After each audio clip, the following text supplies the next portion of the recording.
Hey, Kin. Welcome to Kinfolk Unscripted.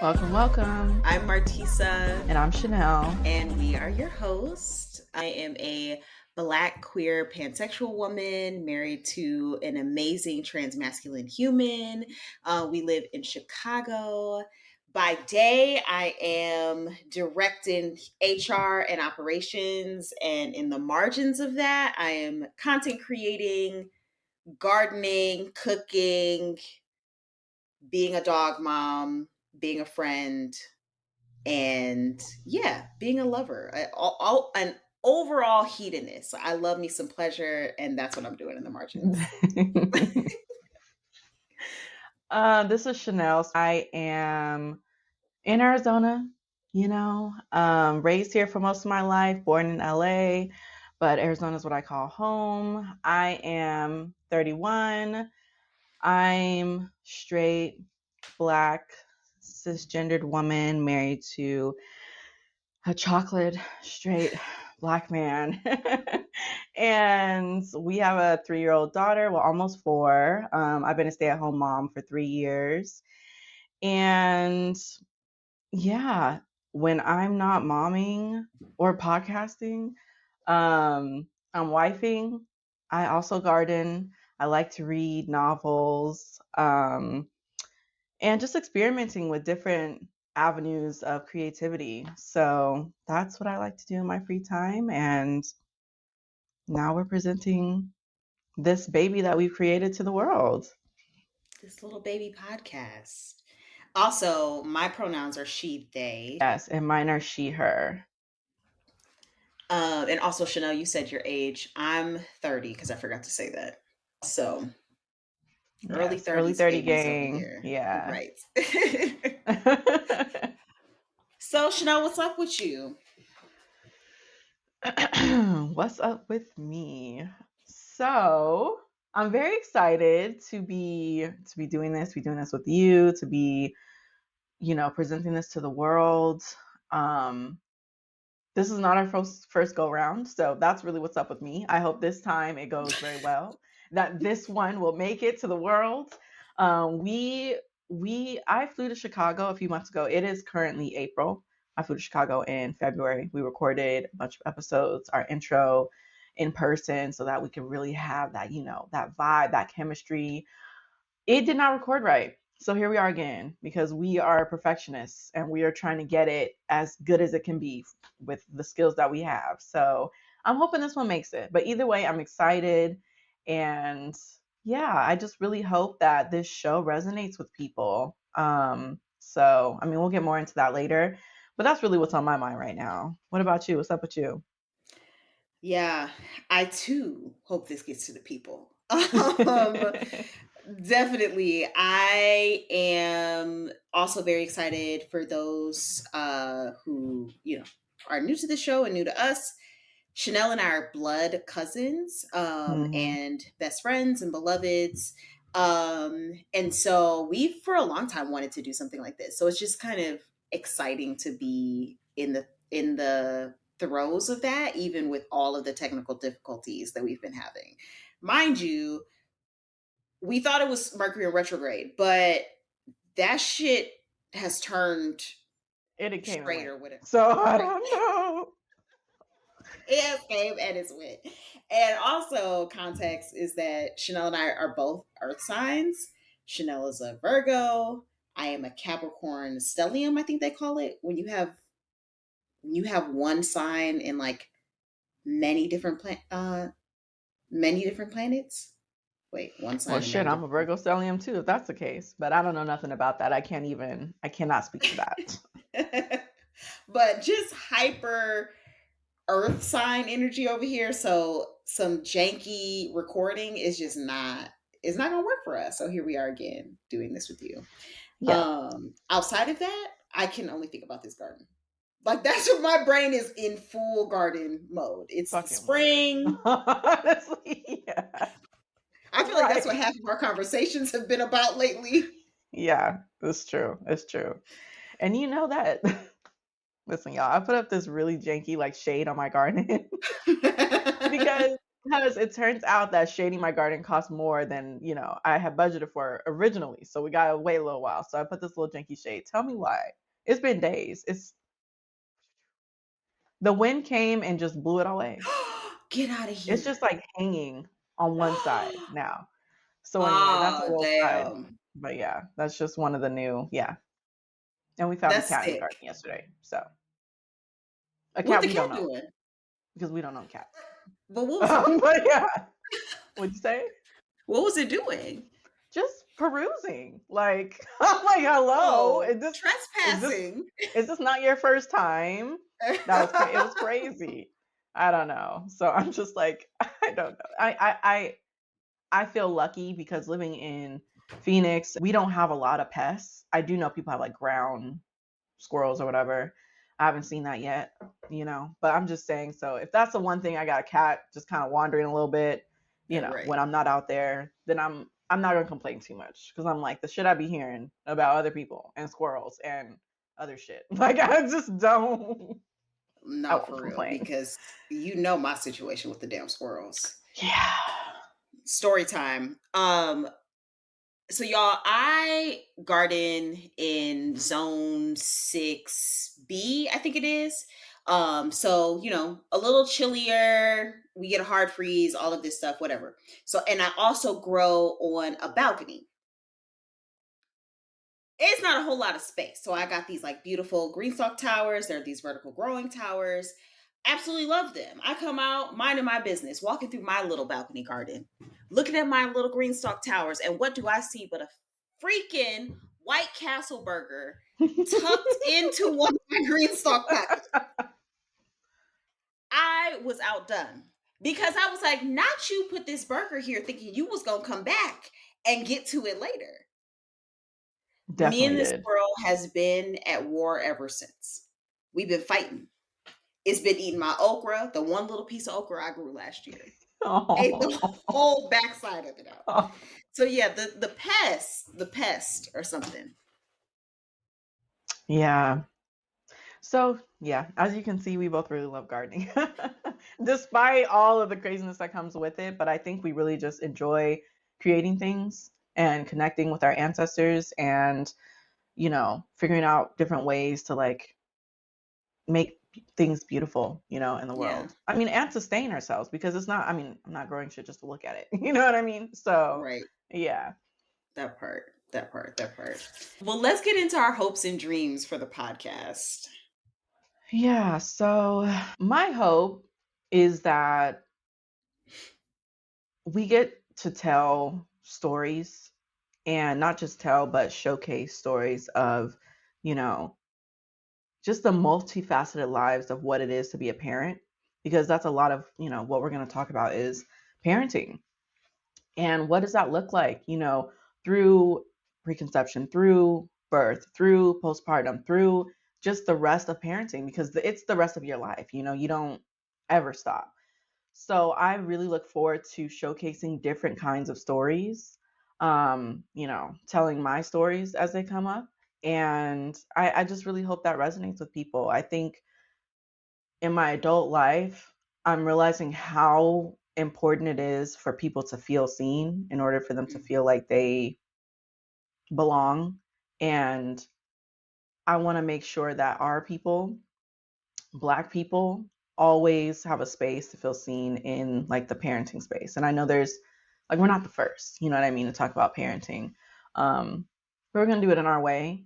And I hope that sits with people, And I hope we tell very interesting stuff. I hope people can learn from some of the things that we're telling. I mean, because it's not just gonna be random shit, that we're talking about all the time. So I really do hope that people walk away with little tidbits of knowledge, because listen, when they say there's no rule book, like there's no rule book, there's no guidebook, you know what I mean? But I think the best way that I've learned how to parent outside of actually doing it is just like having those people to lean on, you know? So, yeah, and learning more from people who have been through, similar things. So, yeah.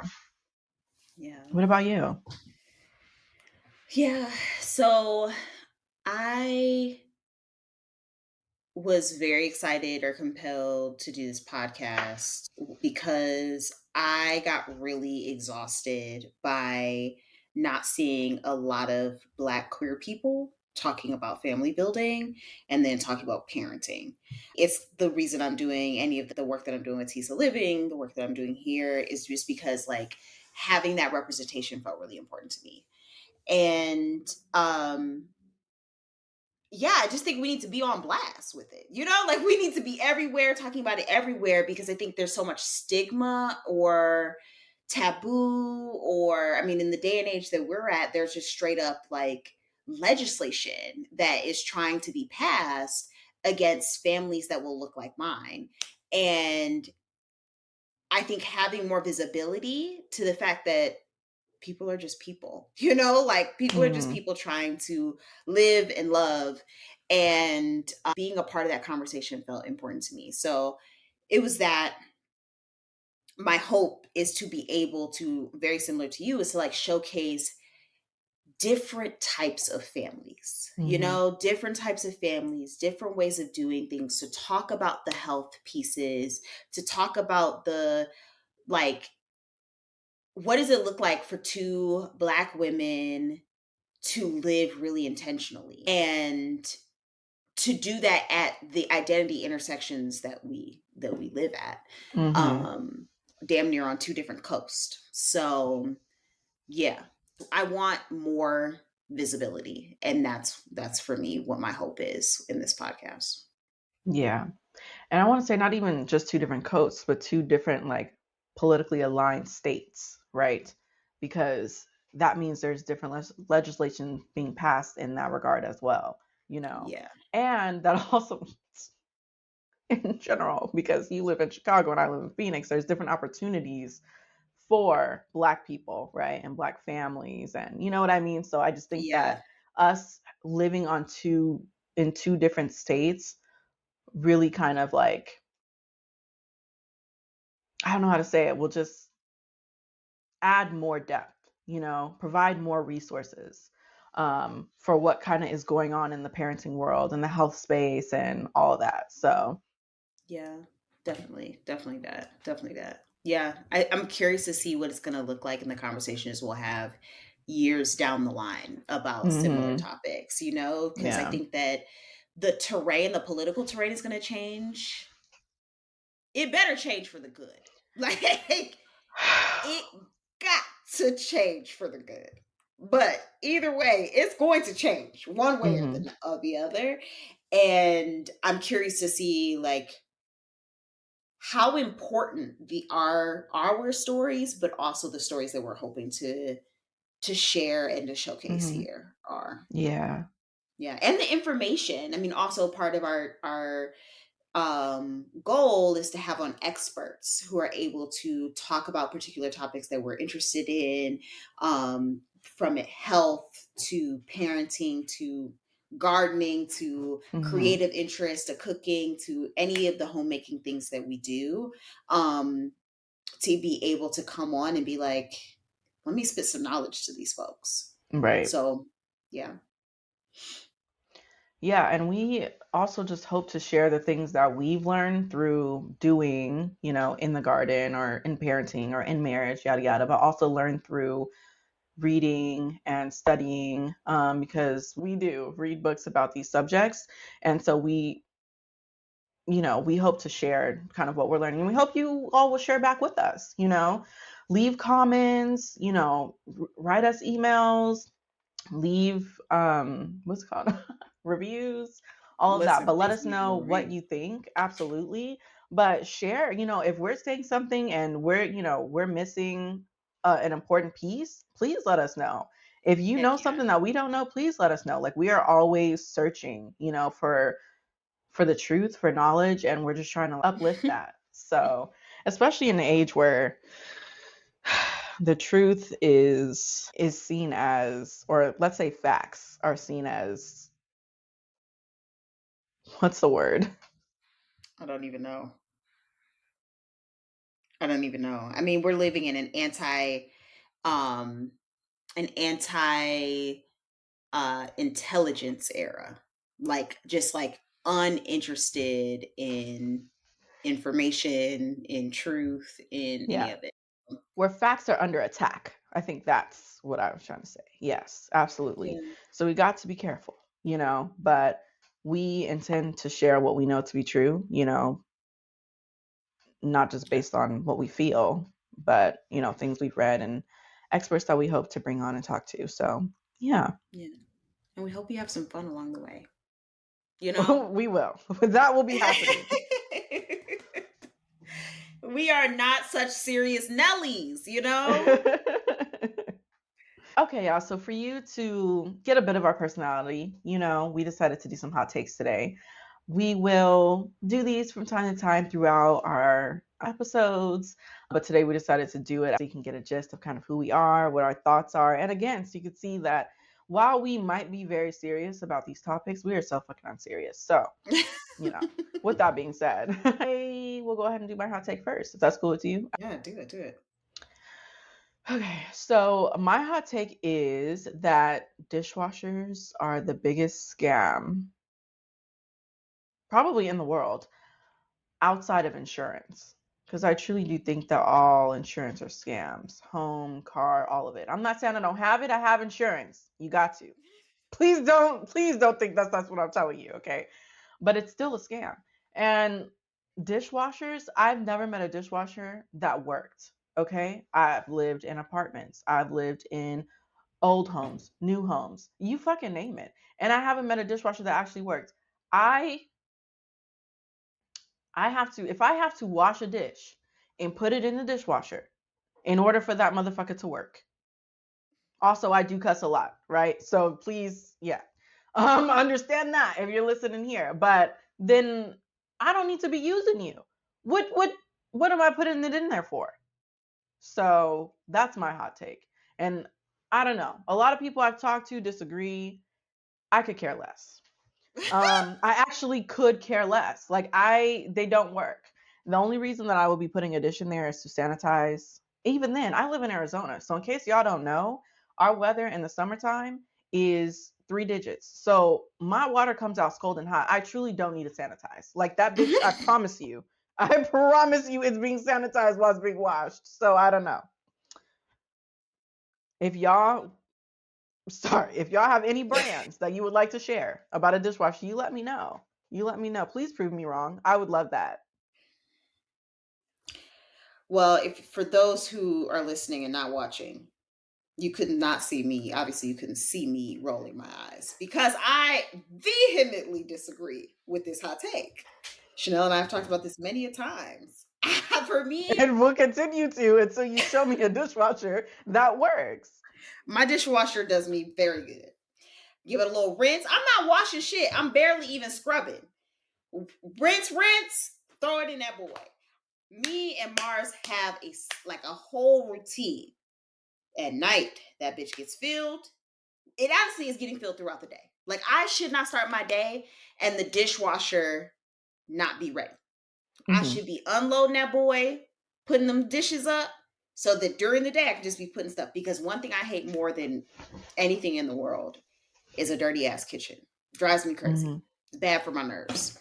And the dishwasher is my key superpower in that. I think I would lose my mind if our dishwasher went out. Like I would immediately be like, "Oh, we have to go out and get another one." Like And immediately. here's the thing, I've had dishwashers go out, right? And I just wash dishes. And I think that's how I got used to washing dishes, especially when I was like growing up and our dishwasher would go out. And my parents were not going out to just replace that motherfucker. So it was like, you best get to wash it, right? I think I just got used to it over time. And now I'm just like, if it can't wash dishes better than me, then what is the point? But it can. Though. That's It my can't. whole thing. I It just can. Also, I didn't grow up with a dishwasher, so I wonder if that has something to do with it. I grew up having to hand wash my dishes, drying them bitches and everything. I got to a point the first time I had a dishwasher because not in my first apartment I didn't. We had that tiny ass sink. It was horrible. When I got a dishwasher, baby, you went out. You I was said like, I'm I will never doing this again. that part. Okay, a dish won't see me. Okay, Well, shit. until you But can show me anyway, one that truly works, that's where I'm gonna stand on. And that's a hill That's a hill I will continue to climb. Okay, at So least you climbing and not dying on it, because ain't nobody I'm got trying to time to be change up, dying against her. I'm trying to change these sayings we be having, Well, I have a good hot take. As a bitch who has had natural hair her entire life, had locks for 20 years, now is a, loose hair baddie. I don't know what you call this. A pain in my ass is what it is. Okay. The biggest scam is God. the black natural hair community. All up and through. And let me be very clear about what I'm talking about. Not the message of your hair is beautiful, you wear your hair. Like, absolutely, that's just duh. I'm talking about the fact that it is such a cult. It is a cult that every bitch needs to do it. That is, it's heralded as like the best. And then also they make It it sound is. easy. They make it sound like it's easy. And that's where my gears get to grinding.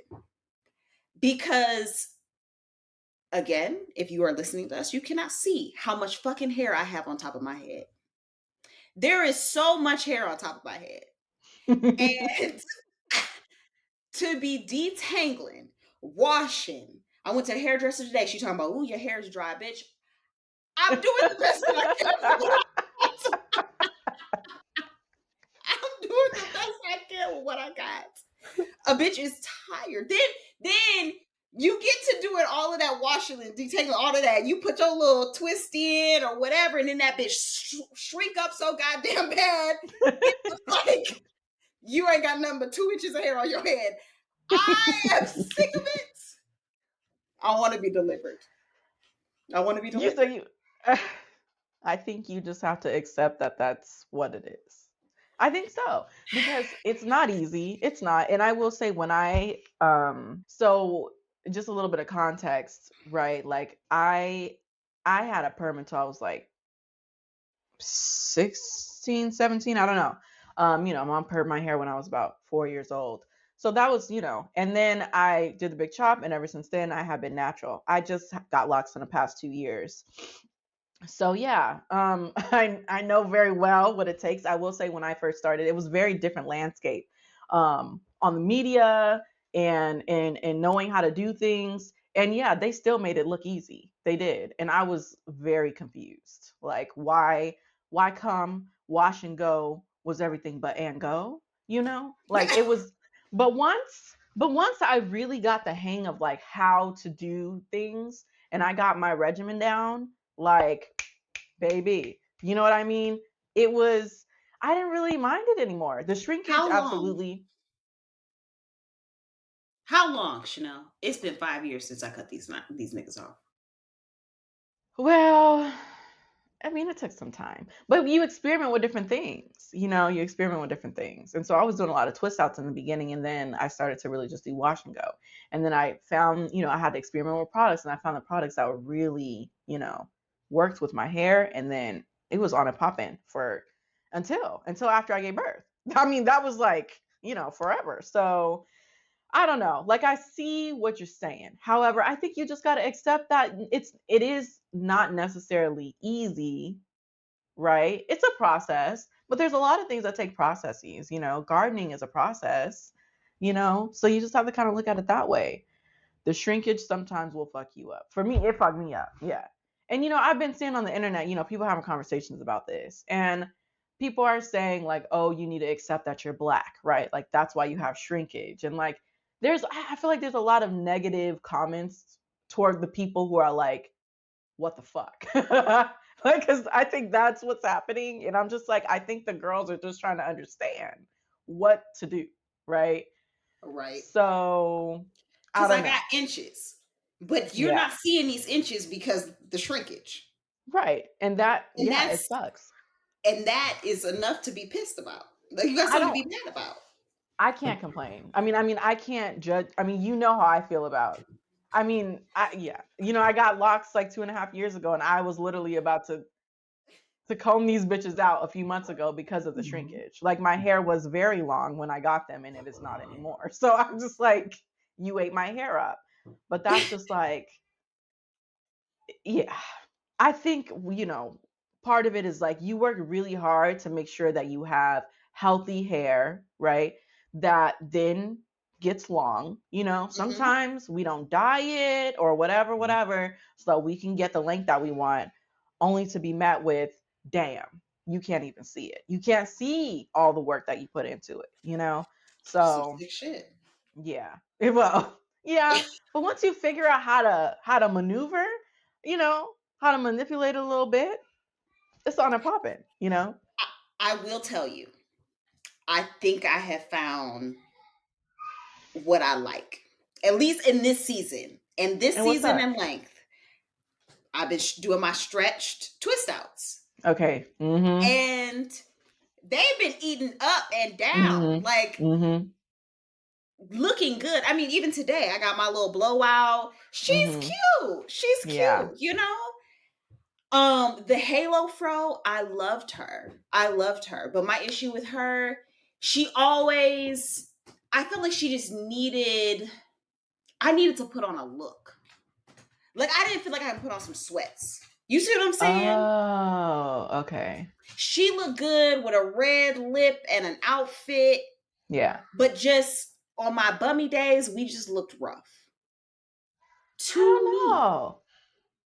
No, I would say try to reframe that. Try to reframe that. Because that's all natural. You know what I mean? So it's cool to just be, don't gotta put on no lip. This is how we come. I do. I, What I I love that idea. In practice, it was not giving that for me. Well, I would say next time, try to practice it because I really do think sometimes things just take some movement, some motion, some repetition, right? So definitely try that. And I've been wanting to get into your hair and try to do a wash and go to just see, what it would look like with my hands doing the wash and go. Well, next Yours have been time looking you let great. me They know. have. But I also just I won't miss, be a wash and go won't see me again. I'm gonna tell you that much. that's not If I true. gotta do it, if I have to do it, the wash and go, I can't. I can. And this is why I need to do it so that you can see that it doesn't have to be this hard. And you're gonna wash it. Bitch, no. I I it's the see, and after that's part. Why it. do I need to do? You know how to wash your hair. Got me doing extra shit. Because by the time it gets washed, I've already lost interest in doing Oh anything. my. So it sounds to me we got to get a process.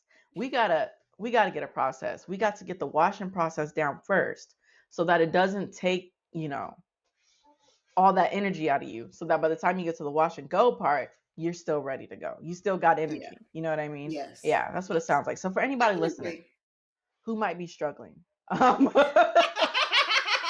coming to terms with what it actually takes to care for your natural hair, understand that no, it's not necessarily easy, right? But it doesn't have to be that hard. Got to have some processes in place. Got to have the right products for your hair, not the products YouTube was telling you to use or your favorite influencer, goddammit, because I'm telling you, okay, that is not always, actually, most of the time, those products are not going to work for you, okay? You got to find what's good for you.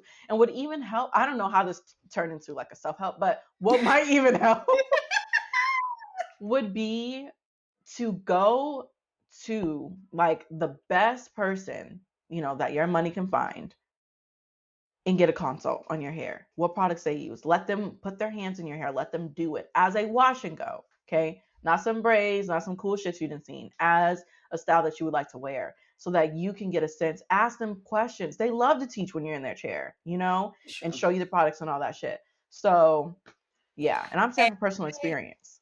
I can vouch for that because the woman that cut my hair before the wedding, she her wash and go on me was so good. It was Mm-hmm. so cute. Like my Halo fro was really popping. Mm-hmm. The problem is recreating it. Even though she showed me step, I'm talking broke it down step by step. She was like, "Hey, here's the mirror. This is what I'm doing." Like I can do it. I have the Yeah. skill. I don't have the desire or the stamina. Okay. And this is where the process comes in. We're back. We're back there. So I'll say, when I had my wash and go, and I really like to wear it very, voluminous, voluptuous. I don't know, Yes, all of with a lot that. of volume. But then I went to, the person that I would go to. Now she lived in Vegas, but I was willing to make that trek, right? And she would color my hair, and then she would style it, wash and go.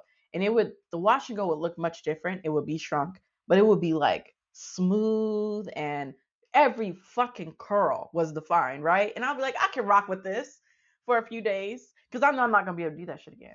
I'm gonna go back to my volume. I've been able to do that particular thing maybe 2 or 3 times, but sometimes, most of the time, it's an accident. You know what I mean? So sometimes they have the magic touch, but at the very least, they can lead you to products that will get you some, a desired look. And that's what she did Get for you me, closer. introduced me to. And I stopped after that. I didn't need to buy any other brand products ever. Like, that was my bread and butter. So I'm just saying, maybe give that a try. Maybe give that a try. All right. And with that, y'all, we getting up out of here. Thank y'all for being here. We're so excited. Yeah, follow us on Instagram, subscribe on YouTube, and then anywhere you get your podcasts, we're there as well. Please leave a review and rate us. That's how we will grow and just see what you all are thinking about. So we look forward to sharing more with you. And until then, adios, Kinfolk. Bye, Kinfolk.